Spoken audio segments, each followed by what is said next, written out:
I was lounging on the balcony when it happened, texting a cute guy I met a week before, blissfully unaware of how my life was about to change entirely. Ow!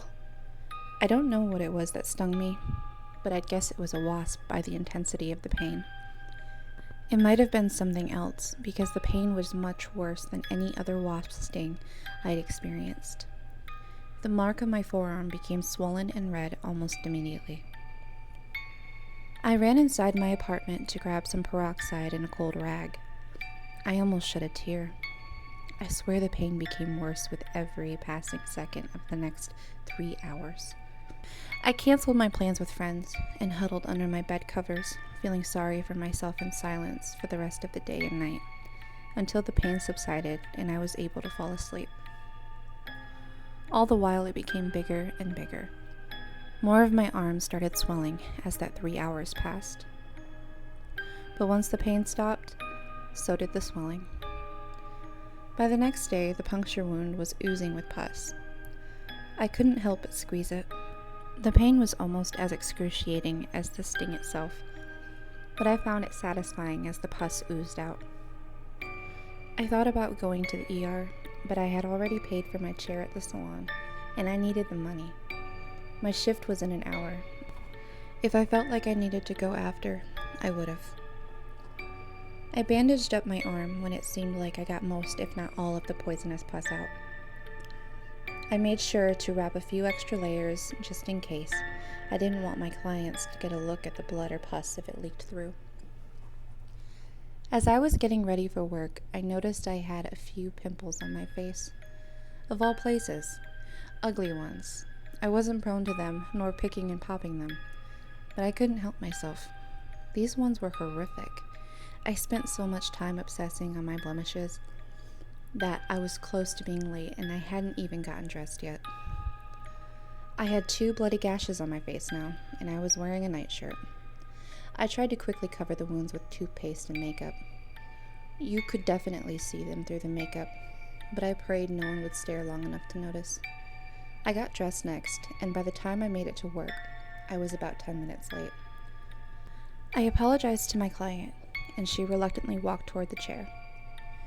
I really don't have another opportunity to get my hair done, or I would have left the moment it was time for my appointment, and you weren't here. The middle-aged soccer mom scolded me. I understand, I replied calmly. Shall we get started? Jenny, what happened to your face? And your arm? Were you attacked? She gasped and covered her mouth with her hand, then leaned toward me and whispered, Is that why you were late? I closed my eyes and sighed. Yes, something like that. But I don't want to talk about it. I promise it won't affect your hair, Miss Danny. Okay. She grabbed my hand and said, I hope things get better for you. Then she sat in the chair, and as I was covering her with the cape, she continued, I wasn't going to give you a tip for being late, but I guess I will. Things happen, and I'm sure you need the money.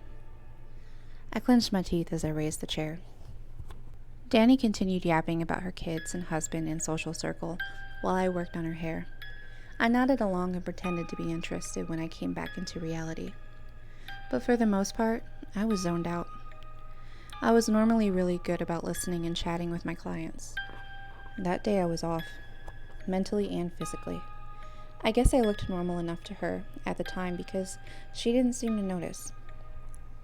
But when I picked up the thinning shears and I was almost done with her hair, I noticed something I hadn't noticed the entire time before. A scab on the top of her head. I was mesmerized. I couldn't pull my gaze away from it. I think I remember Danny's muffled voice. She might have been saying my name or still going on about her personal life. I don't know. But what I did next definitely changed the subject. I ripped it off her head. Ow! She screamed. What are you doing? She about leapt out of her chair. Wait, hold on, there's something there. I pulled her back in place aggressively and watched the lesion. Inside, there was something moving. Don't move. Don't you feel that? She replied, but I couldn't hear her. Her voice was muffled again. I continued to focus on the wound. I watched as little insect legs poked out of the hole and the wiggling mound that they belonged to tried to pull itself out. In a panic, I grabbed my scissors and started slicing the area to get the thing out. Blood gushed everywhere, and I could hear muffled screams, but I continued to dig into the wound, holding a chunk of Danny's hair to keep her close to me, desperate to get whatever it was out. The next thing I remember, I was being pulled away from her, and she was falling to the floor. And it was only then that I realized what I had done. I scalped her. Her scalp was hanging off of her head. When I was charged with her murder, I found out that the cause of death was a heart attack. Rather than bled her to death, I frightened her to death. I'm sure the pain didn't help. I don't understand what happened. They said there was never a scab on her head or an insect. I guess I should have went to the ER after all. The poison most likely spread to my brain. However, I healed fine over the next week with antibiotics, so the judge wasn't buying it when my lawyer tried to make that defense. The jury didn't buy it either. They concluded that I killed her because she wouldn't tip me because I was late. That's what the other stylist claimed happened. The headline read, "Stylist scalps beloved soccer mom to death. Jenny Thompson sentenced to life without parole."